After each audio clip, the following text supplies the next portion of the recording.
what sort of society do you want to live in?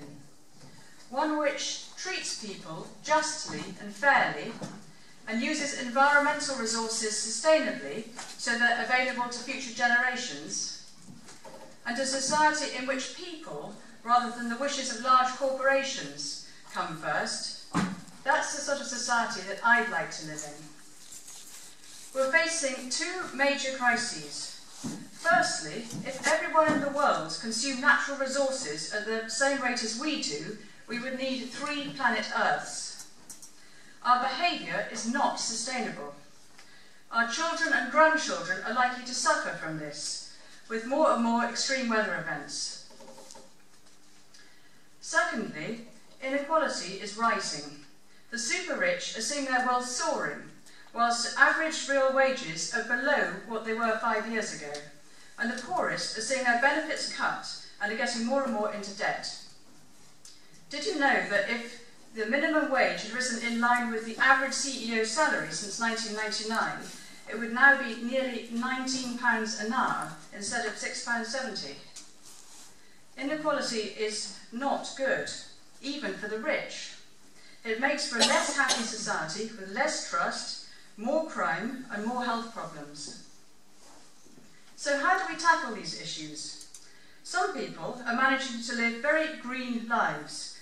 I admire them enormously, but I find it quite challenging.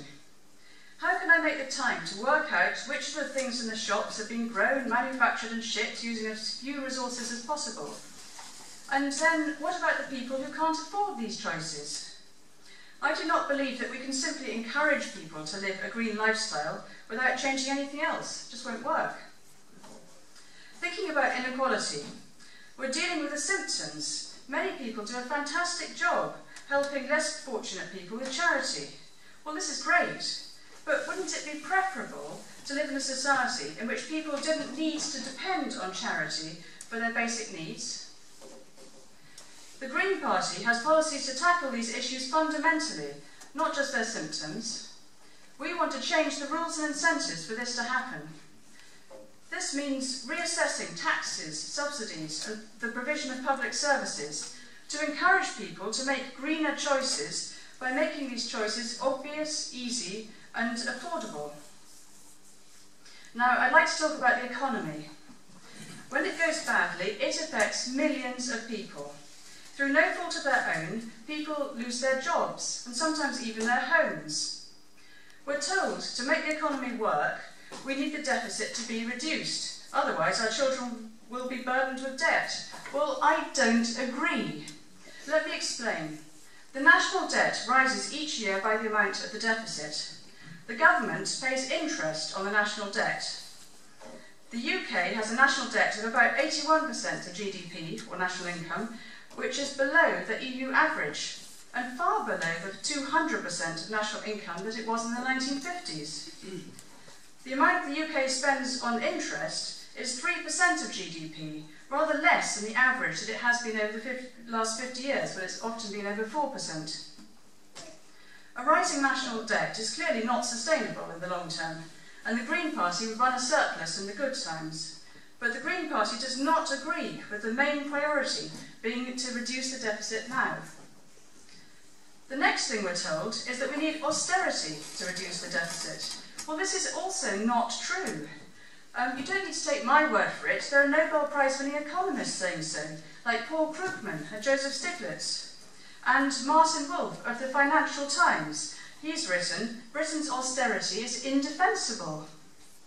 But I hear people saying, well, the economy is picking up again, so austerity is working.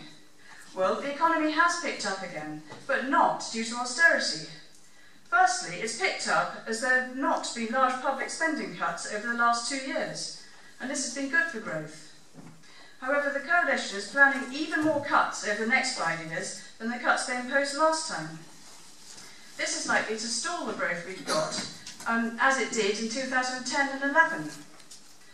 Secondly, the economy has picked up mainly due to people borrowing more money. Average household non-mortgage debt is £9,000 and rising. That's the money we have on credit cards and overdrafts. This, unlike our government debt, is not sustainable. We can't just go on borrowing more money to consume more. So what is the right answer to the aftermath of the financial crisis? Well, we must get the economy working again. This means, even without putting up tax rates, the deficit will decrease as more taxes will flow in due to more people being paid more, and fewer benefits will flow out. So how do we do this? Well, through investment. The Green Party will invest in low-carbon technology, so renewable energy, improving housing insulation, and building social housing to high energy efficiency standards. That will be 500,000 new homes. So significant investment will improve know-how and therefore productivity and pave the way to a truly sustainable recovery. So what can I do for you, the people of Wiltshire? If I were to become your MP, I'd fight austerity to get Wiltshire Council the funding that it needs. And I'd campaign for good free social care for the elderly and a properly funded health service run for patients, not for profit. And a huge investment to insulate homes here in Wiltshire to reduce the 3,200 homes living in fuel poverty. And I campaign for a living wage and an end to the inhumane benefit sanctions and 0 hours contracts, which result on people relying on food banks. The Devizes food bank has supported over 1,400 families over the last year, almost double that as for the previous year. And I'll campaign for better and cheaper train and bus services, and to build new affordable homes and social housing.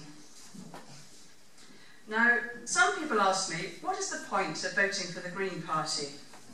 Well, we're a small party, but we are growing fast, as more and more people understand our vision. Your vote sends an important message. It could, for instance, send a message that you're happy with the politics of business as usual. Or it can send the message that you, too, share our vision and want to help to build a caring, stable and sustainable society. A vote for the Green Party is a vote for the common good.